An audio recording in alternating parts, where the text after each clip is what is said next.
Stardew Valley hit 20 million units sold. Can you believe it?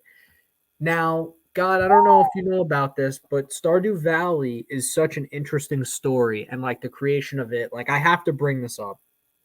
So it's a game that I played, and it's a game that a lot of people don't understand like what went into it. So it was created by one fucking guy. One guy made the game, and it doesn't look like a very detailed game, like when you look at it graphically, but it's very detailed. So it was created by a developer who goes by the name of Concerned Ape. That's like his online alias, and his real name. And we're not doxing him. His real name's out there. You could, I mean, if you look up Concerned Ape, like he's public. His real name is Eric Barone, and in 2011 he graduated with a degree in computer science from the University of Tacoma, Washington.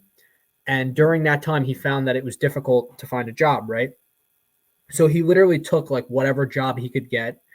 And from there, he used all of his free time and dedicated it towards like building a game because he got into like designing video games and he didn't want to work in that industry, but he wanted to do that on the side for fun, right?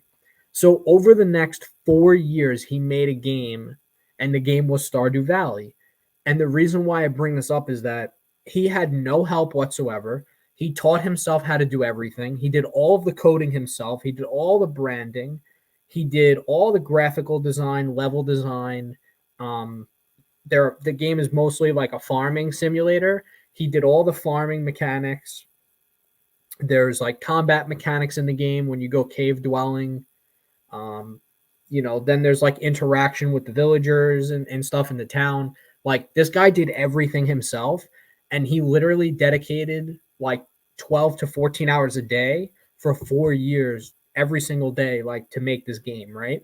And then he finally released it, and within the first 2 weeks, they sold 500,000 units, and he sold the game at like $14 a pop. It was like $14.99. So his share on like all these video game marketplaces like Steam, the Xbox store, PlayStation store, Nintendo store, like all these marketplaces, he basically became a millionaire like overnight once it started selling, right? And now he just sold 20 million units, and it's just remarkable because his team for like updating the game, it's himself and like two other people, and that's it. So in terms of smaller titles like video games and stuff like that have a small development team, they're called indie games. So it's literally the most successful, highest grossing like indie game of all time. And this guy is he sold 20 million units at like $15 a pop. So do the math on the gross on that. Like the guy's almost like and he's in his 30s now. And he's working on other titles, but like he's basically set for life. Like he never has to work ever again, and the game's like ultra successful. And I love that game. Like it's fucking mad relaxing, and it's just a good way to like wind down for like an hour or whatever before you go to bed, or like if you just have like some downtime and you're not really working on anything, it's just like a fun game to just pop on. And it kind of reminds me of Animal Crossing, but it's like way more detailed and there's like actual like combat mechanics. But I figured I should bring that up because I think it's an important story about how you could overcome the odds if you like put your head down and just grind something out, especially if it's something you're really interested in. And like this guy literally had no money. He was working part time. He was living with his girlfriend, and like she was paying most of the bills and stuff like that. And he just dedicated all of his time to like making a game. Now that's not to say that that'll work out for everyone, but like he had an idea of what the end goal would be. He wanted to make it, and he didn't make excuses, and he worked 12 to 14 hours a day, 7 days a week to get to that point. So, I think a lot of people, they just look to make excuses, or really what we're going to talk about later on in this episode is like people will look for the easy way out. And as we know, there are no shortcuts to paths in life that are worth going down.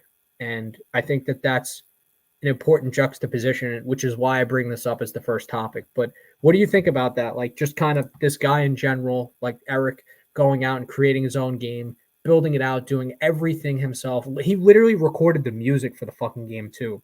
That's what's He had crazy. no employees or nothing. No employees, nothing. 4 years, just him. Recorded the music, did level design, graphics, every sort of mechanic in the game, just him. Development team of one. 4 years, boom. makes a game that grosses $300 million. Is this the game that like Kim Kardashian, you know how she sells like the clothing and stuff like that? Is this like that kind of game? No, it's not like a mobile game. What it is, you could look it up.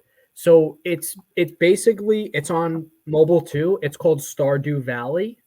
Um, it's when you look at it, you're like, okay, what the fuck is this? It's like Farmville meets like Animal Crossing. It's basically how I would describe it. Like there's a monetary system in the game, and you're a farmer, and the whole premise of the game is this. I'll read the background on it, in case anyone else is curious. So it's a very complicated game, but so I'll read it to you. Stardew Valley is an open-ended country life RPG, and the story goes as this. You've inherited your grandfather's old farm plot in Stardew Valley, armed with the hand-me-down tools and a few coins. You set out to begin your new life. Can you learn to live off the land and turn these overgrown fields into a thriving home? It won't be easy. Ever since Georgia Corporation moved to town, the old ways of life have all but disappeared. The community center, once the town's most vibrant hub of activity, now lies in shambles. But the valley seems full of opportunity. With little dedication, you might just be the one to restore Stardew Valley to greatness.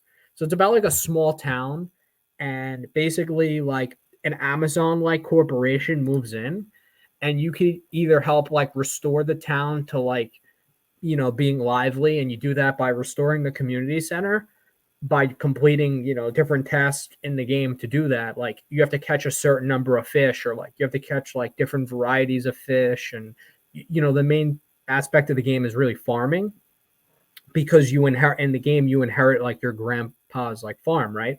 So you plant like different crops. So the game is cool because there's actually like an internal clock. So it'll go through like all the different seasons, and then there's 28 days in each season, where basically like there's winter, spring, summer, fall, and like different crops grow in like different climates. So there aren't anything that like grows in the winter, obviously, because it's too cold, but you get to do like other things. You get to go fishing, and then like you interact with like the villagers in the game, and like all of them are like unique and stuff like that. So it's actually a really intricate game. But this guy literally created everything himself, everything, including the music. Like I think the soundtrack, I don't know the exact number, but I think there might be like 20 or 30 songs on the soundtrack. He literally recorded everything himself. Like, how crazy is that? That's like an inspiration story that if you put your mind to something, that you can accomplish anything that you want to accomplish. That's nuts. Yeah, absolutely. So I'm glad I brought that up, because I know a lot of people listening to this, they love that game, and And this it's guy a has like a merch line huge now with the game. game too. I saw. Yeah, and he's launching like guides, and he's really smart about it too. He's licensing out. So his main thing now is like he finished the game, and now he's kind of hands off, right? So like he has a team of devs that like when people have any bugs or problems with the game, they report it to the devs that he hired, the two guys that work for him, and they fix all the glitches and any problems with it, and he just kind of manages them and makes sure that they do that. But in the meantime, now because he's built his own IP, intellectual property, for those of you who don't know. Now that he built his own IP, he's like licensing it out. So now he has merchandise coming out, like T-shirts, stuff like that. And then now he even has like a Stardew Valley board game coming out. So he's doing the right thing. He's just licensing onto everything. It's going to be a big title. And another thing too, I bring this up. Another really important reason is that the game is selling. The game came out 6 years ago, and it's selling at a faster rate today than ever before in terms of daily sales. So the game's exploding even more in popularity. And now they added wasn't as like recent, but they kind of like updated their multiplayer iteration. So now you're going to be able to play the game with friends. So that's a huge thing. So as it becomes more and more available on like every console, you're going to be able to play with your friends too, which is big. So like you and your friends could have a fucking farm and like run it and shit.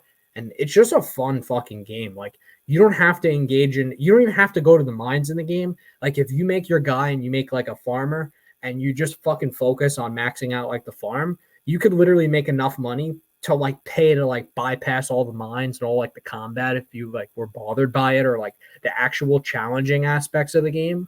Like you could literally just be like, fuck it, I don't care, and then just not do that.